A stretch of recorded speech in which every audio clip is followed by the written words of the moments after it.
Hello guys, welcome back to my channel. അപ്പോൾ ഇന്നത്തെ video എന്ന് പറഞ്ഞാൽ ഒരു ഷോപ്പിംഗ് വീഡിയോ ആണ്. ജനുവരി 3 വിളക്കാണ്. അപ്പോൾ അതിന് വേണ്ടിയിട്ട് കുറച്ച് ആക്സസറീസ് അങ്ങനെ ഐറ്റംസൊക്കെ വാങ്ങാനുണ്ടായിരുന്നു. അപ്പോൾ ഞാനും മേമിയും അവളും കൂടിയിട്ടാണ് പോകുന്നുണ്ടായിരുന്നത്. ഞങ്ങൾ ഓട്ടോറിക്ഷ വിളിച്ച് പോകാമെന്ന് വിചാരിച്ചത്, പക്ഷേ കാലി ഓട്ടോറിക്ഷ ഒന്നും കിട്ടിയില്ല. പിന്നെ നമ്മുടെ അമ്പലത്തിലെ പൂരവും ആവാനായിട്ടുണ്ട്. അങ്ങനെ ഞങ്ങൾ നടന്നിട്ട് പോകാമെന്ന് വിചാരിച്ചു. ഓട്ടോറിക്ഷ ഒന്നും കിട്ടിയില്ല, അതുകൊണ്ട് ഞങ്ങൾ നടന്ന് പോകാമെന്ന് വിചാരിച്ചു. അങ്ങനെ ഞങ്ങൾ ആദ്യം പോയത് അർച്ചനയിലേക്കായിരുന്നു. മാമിക്ക് ഡ്രസ്സ് എടുക്കാനുണ്ടായിരുന്നു വിളക്കായിട്ട്. ഞങ്ങൾ ഓൺലൈനിൽ നിന്നാണ് ഡ്രസ്സ് എടുത്തത്. അങ്ങനെ ഞങ്ങൾ അവിടെ പോയിട്ട് കുറേ ഡ്രസ്സ് നോക്കി.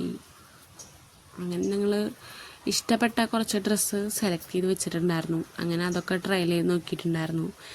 അതിൽ ഞങ്ങൾക്ക് നല്ലപോലെ ഇഷ്ടപ്പെട്ട ഒരു ഡ്രസ്സാണ് എടുത്തിട്ട് വന്നിട്ടുണ്ടായിരുന്നത്. അവിടെ ഞങ്ങൾ നേരെ പോണത് അവിടെ ഡ്രസ്സൊന്നും വെക്കണ ഒരു ലേസ് വാങ്ങാൻ വേണ്ടിയിട്ടായിരുന്നു. അങ്ങനെ അതൊക്കെ നോക്കി. പിന്നെ അത് കഴിഞ്ഞിട്ട് എനിക്ക് ത്രെഡ് ചെയ്യാനുണ്ടായിരുന്നു. ഞാൻ ആദ്യമായിട്ടാണ് ത്രെഡ് ചെയ്യണത്. കുഴപ്പമില്ല, എനിക്ക് ഇഷ്ടപ്പെട്ടു. അത് കഴിഞ്ഞിട്ട് ചെരുപ്പെടുക്കാൻ വേണ്ടി പോയി. പിന്നെ അത് കഴിഞ്ഞിട്ട് വളയും മലയും അങ്ങനെ ഐറ്റംസ് വാങ്ങാനാണ് പോയത്. അങ്ങനെ കുറേ കടയിൽ ഞങ്ങൾ കയറിയിട്ടുണ്ടായിരുന്നു. ഇവളാണെങ്കിൽ ഉദ്ദേശിച്ച പോലത്തെ മോഡൽ കിട്ടണ വരെ ഇങ്ങനെ നടന്നുകൊണ്ടിരിക്കും. അങ്ങനെ അവൾക്കൊരു ഉദ്ദേശിച്ച മോഡലുള്ള മാല കിട്ടിയില്ല. അതിനാണ് ഞങ്ങളിപ്പോൾ നടന്നുകൊണ്ടിരിക്കുന്നത്. അവിടെ നിന്ന് കുപ്പികളൊക്കെ വാങ്ങി ഞങ്ങളങ്ങനെ നേരെ വീട്ടിൽ പോവാണ്.